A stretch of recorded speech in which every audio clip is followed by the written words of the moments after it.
Hello and welcome to my YouTube channel.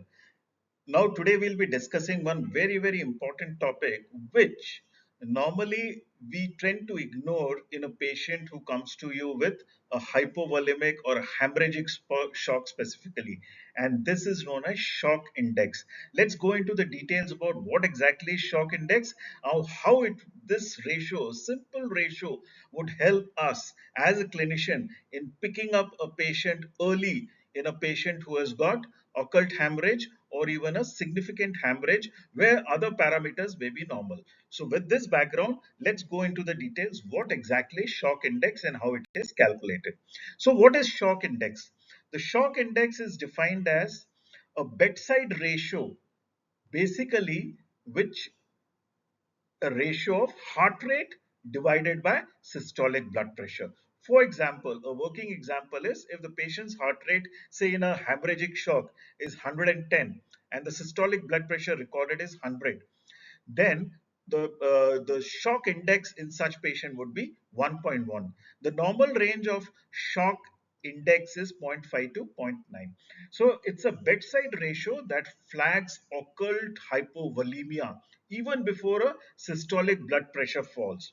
So this is a very important thing to note, that in a patient who has got shock, the systolic blood pressure may fall later because of compensatory mechanisms coming into play, though the patient is already in shock. So in such a case, shock index would be one very important parameter to pick up hypovolemia even before these compensatory mechanisms are coming into play and making the systolic blood pressure normal. So this shock index is often the earliest measurable sign of significant blood loss. Now, this ratio, the shock index, was first described by Allgauer and Burry in 1967 and popularized by Rady et al. In 1994 in a patients of hemorrhagic shock. These are simple, we have already discussed, it's a simple ratio built from two numbers which are already available on every intake output vital chart. You don't require any extra equipment or you don't require anything complicated to calculate the shock index. And this rises early because tachycardia is the body's first compensatory response to blood loss. So this shock index, let's go into more detail in subsequent slides. Let's see in a patient of hemorrhagic shock who has come to you in emergency department with significant blood loss, why relying only on heart rate and blood pressure may mislead a clinician. Let's see that. If you see the four classes of shock, which we see class 1, class 2, class 3 and class 4. Class 1 shock is defined as when the blood loss is less than 15% of total blood volume. In such a case, the heart rate would be less than 100. There may not be any tachycardia and systolic blood pressure would be normal. So see, the patient has already lost almost 700 ml of blood, less than 15% of blood loss or even less. But if you see only the heart rate and blood pressure as a sign of ongoing hemorrhage, then they may be normal because the catecholamine driven tachycardia and peripheral vasoconstriction keeps the blood pressure deceptively normal, sometimes right up to even when significant amount of blood is lost, which we will see now. Now coming to class 2 shock, which is defined as a blood loss of more than 15 to 30% of total blood volume. Here the tachycardia may set in. That means the heart rate may be more than 100, but systolic blood pressure may still be normal even though patient has lost almost maximum 30% of total blood volume, which is a significant blood loss. In absolute terms, if we calculate, it would be about 1500 ml, a liter and a half of blood already lost, even though the systolic blood pressure would be normal. Coming to class 3 shock, which is defined as 30 to 40% of blood loss of total volume. Here, there would be a significant tachycardia with heart rate of more than 120. And in this type of shock, the blood pressure, the systolic blood pressure would reduce. So we see that the systolic BP would start to reduce or becomes hypotensive when the blood loss is already quite significant, 30 to 40% of total blood volume. And in class 4 shock, which is defined as blood loss of more than 40% of total blood volume, where there's a significant tachycardia more than 140, and systolic BP is also significantly decreased. So as you see, the blood pressure and significant tachycardia would only occur in class 3 and class 4 shock, whereas in a patient of class 1 and class 2 shock, the heart rate and blood pressure may still be normal. So, what is the key insight in this? That shock index rises even early in class 2 hemorrhage, well before systolic BP drops in class 3. And it can pick up occult bleeding and where vitals may look absolutely normal. So, this is the relevance of using shock index in a patient of hemorrhagic shock. So, reading the shock index and risk stratification, let's see. We have already seen that normal shock index is less than zero point 0.7. It ranges from between zero point 0.3 to zero point 0.7. So if it shows less than zero point 0.7 shock index, the patient would be considered as stable hemodynamically and all the parameters are within expected range. If it goes to between zero point 0.7 to zero point 0.9, then it is a borderline shock where there is an early compensation. In such a patient, we have to monitor closely and recheck the trends of shock index. If it is between zero point 0.9 to 1, this is known as occult shock. There is already a significant bleed happening, but the heart rate and blood pressure may be normal, the systolic blood pressure. But shock index would be in the range of zero point 0.9 to 1. That is occult shock. Here, most patients would require transfusion, blood transfusion. If the shock index is more than 1, this signifies a significant ongoing hemorrhage, and this is also translates into increasing mortality. Here we may have to think of massive transfusion protocol where patient's entire blood volume or more than 8 to 10 units of packed RBCs or blood products may be required within a short period of 24 hours. And if the shock index is more than 1.4, this indicates severe shock. This has got the highest mortality risk, and patients should be resuscitated immediately with blood components. So this is the risk stratification of a patient of hemorrhagic shock based on the shock index values.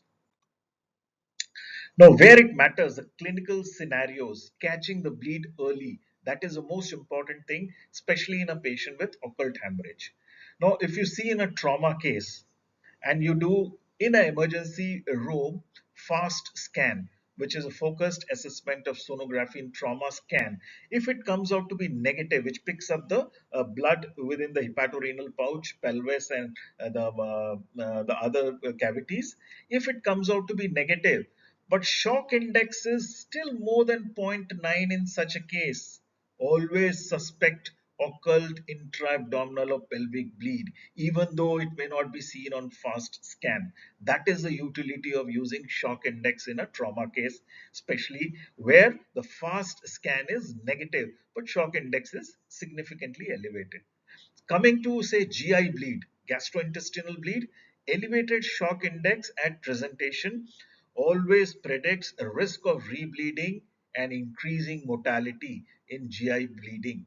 In a patient of sepsis or septic shock, it flags early hypoperfusion even before an overt hypotension develops. So in a patient of sepsis, if there is an increasing shock index or the shock index is significantly elevated, this would tell you as a clinician that there is a hypoperfusion going on, even though the blood pressure may be normal. In a patient of postpartum hemorrhage, shock index more than zero point 0.9 flags clinically significant postpartum hemorrhage needing blood transfusion. In a patient of ruptured ectopic, generally, these are the patients who are fit, who are young. So these patients compensate well.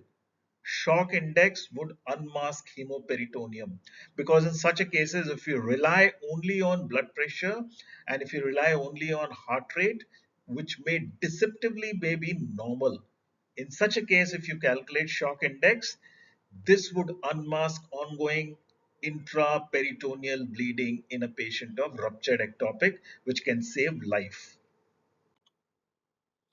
Now, there is something known as, beyond the basic ratio, there is something known as modified shock index. Modified shock index, and we'll also see what are the pitfalls or where the shock index may have some limitations. So, what is modified shock index? Modified shock index incorporates mean arterial pressure rather than relying only on systolic blood pressure. Now, what exactly is mean arterial pressure? This is the mean pressure in the arterial system over one cardiac cycle. And this is a better indicator of tissue perfusion than systolic blood pressure alone. Normal mean arterial pressure is in the range of 70 to 110 millimeter of mercury. In a patient who has got hemorrhagic shock or in sepsis or in ICU settings, as a clinician, we always target a mean arterial pressure of 60 to 65 or more millimeter of mercury. And this would ensure an adequate perfusion of vital organs like kidneys and brain and intestines. So, if you incorporate mean arterial pressure in a shock index instead of only systolic blood pressure, then this is known as modified shock index. So what is modified shock index? It's a ratio of heart rate divided by mean arterial pressure. Now the question comes, how would you calculate mean arterial pressure? So mean arterial pressure is also a simple ratio of a systolic blood pressure plus two times the diastolic blood pressure. So for example, if the systolic blood pressure is 100 and the diastolic blood pressure is say 60, then you multiply it into 2. So we have 100 plus 120, and this total you divide it by 3, and this would give you the mean arterial pressure. And if you use that in a calculation of shock index, then this would be labeled as modified shock index. This correlates better, this modified shock index correlates better with cardiac index, especially when the systolic blood pressure is borderline. There's something also known as age shock index. Age shock index is shock index multiplied by age of the patient. Cutoff is 50. This better predicts the mortality in elderly patients who have undergone trauma, who tolerate the elevated shock index poorly. So this is age shock index, where you multiply the shock index with the age of the patient. Now there are. It's not that this is a very you can say. You can say confidently you can rely on shock index. It has its limitations. It has its pitfalls. What are those? If the patient is on beta blockers or pacemakers, then this would blunt the tachycardic response, and in such a case, there may be a falsely normal shock index. Elderly patients with baseline hypertension may also appear normal despite shock. Pregnancy alters baseline heart rate and blood pressure, shifting the reference range. Similarly, trained athletes have low resting heart rate. This can also mask early compensatory mechanism, leading to faulty shock index ratio. So these are the limitations in some special clinical scenarios where shock index may give false results. So coming to just a recap and to the important take-home message, shock index is a ratio of heart rate and systolic blood pressure. Normal range is zero point 0.5 to zero point 0.7. If the shock index is more than 0.9 to 1, it signifies occult or compensated hemorrhagic shock, predicts transfusion need. It only rises, it rises from class 2 hemorrhage even before systolic blood pressure, which generally falls only in class 3 and class 4. Modified shock index is heart rate divided by mean arterial pressure. It's more reliable when systolic blood pressure is borderline. Age shock index is shock index multiplied by age. This is one of the important mortality predictors in a patient who is elderly and who has sustained trauma. Beware of some false reassurances only on shock index, especially in patients on beta blockers, patients who are athletes, pregnant, or patients who are elderly. I hope you have understood the relevance of shock index and its use in patients of hemorrhagic shock. With that, we come to the end of this presentation. I hope you have liked this presentation, and I would assume that this would be useful for the students and clinicians alike. If you have liked my video, Kindly share, subscribe. I would keep coming with more such topics in future. Thank you for your time and thank you for watching.